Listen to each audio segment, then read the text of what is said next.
Thank you for tuning in to Falling in Love with Home Buying Seminar. My name is Deanna Enfinger. I'm a realtor with Berkshire Hathaway, and I'm Brandon Roach. I'm a mortgage banker with Atlantic Bay Mortgage. And today we are here to talk about credit and good practice with credit scores. So, Brandon, tell me why credit is so important when buying a home. Credit's obviously important because it does mainly two things. It determines your interest rate, and then it can also, it's a factor in your debt-to-income ratio, which is another factor in qualifying for a new mortgage. Great. So does credit information only apply for like an interest rate? Yeah, your score, a lot of people think it's only for the rate. Your score, your credit score determines the rate. I mean, it's easy to say the higher your score, the lower your interest rate. The lower your credit score, the higher your interest rate. So you can think of it in terms like that. But also the individual accounts on your credit score, they also determine your debt to income ratio. So both are important factors when you're looking at a new mortgage. So what actually goes into credit? Yeah, that's a great question. I'll do the best I can to answer it. Mainly, payment history is what everybody talks about. Make your payments on time. Your payment history is about 35% of your credit score, they say. And then the next factor is about your balances. How much do you owe on your installment, which are car payments, mortgage payments? How much do you owe on those versus when they started? And then also, what's the balance on your credit card accounts or your revolving accounts? Amount owed is another, about 30% of your score. So those two factors alone make up 65% of your score.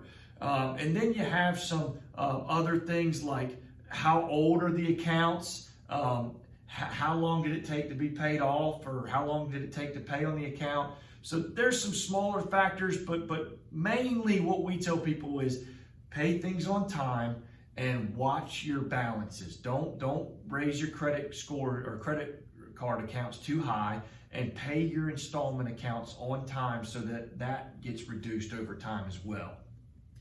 Great.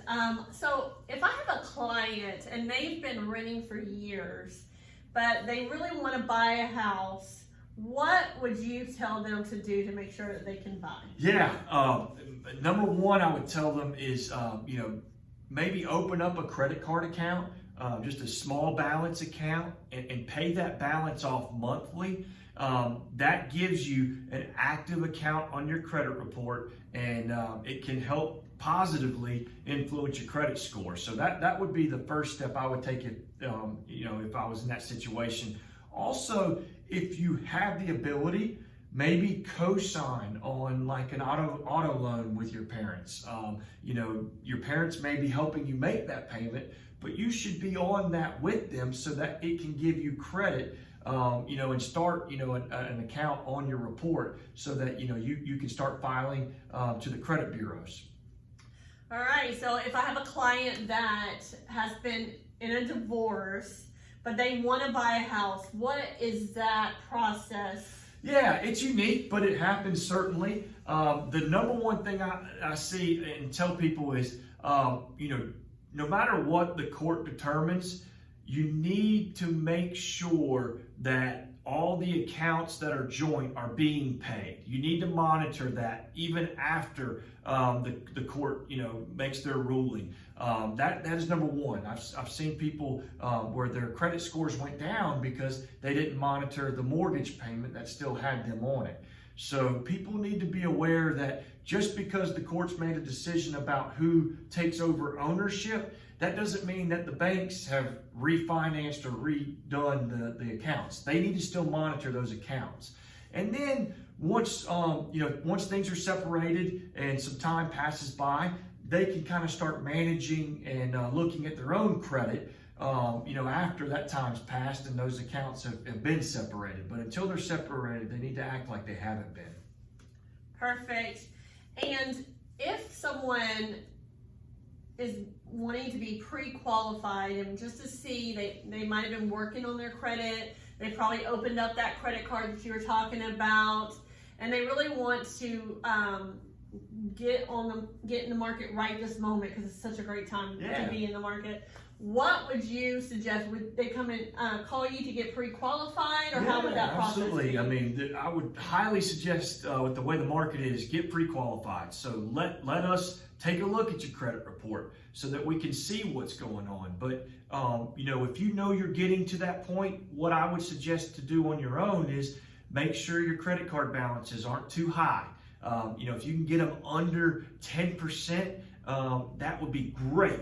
And then the other thing is obviously pay all your accounts that are active on time, because those are going to influence your score. And then we'll take a look at your credit to kind of see what interest rate you qualify for, and also give you some pointers if you can maybe improve your score a little bit in a short window. We'll tell you that as well. So I would say monitor your own account.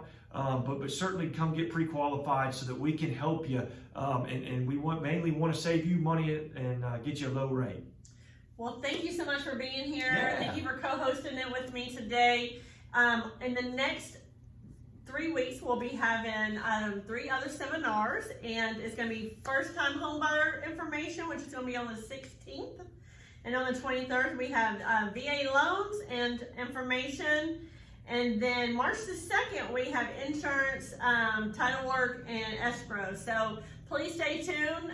Send us some information on our Gmail account, which is fallinlovewithhomebuying@gmail.com, and we will get back to you. And thank you for tuning in. We appreciate you. Thanks.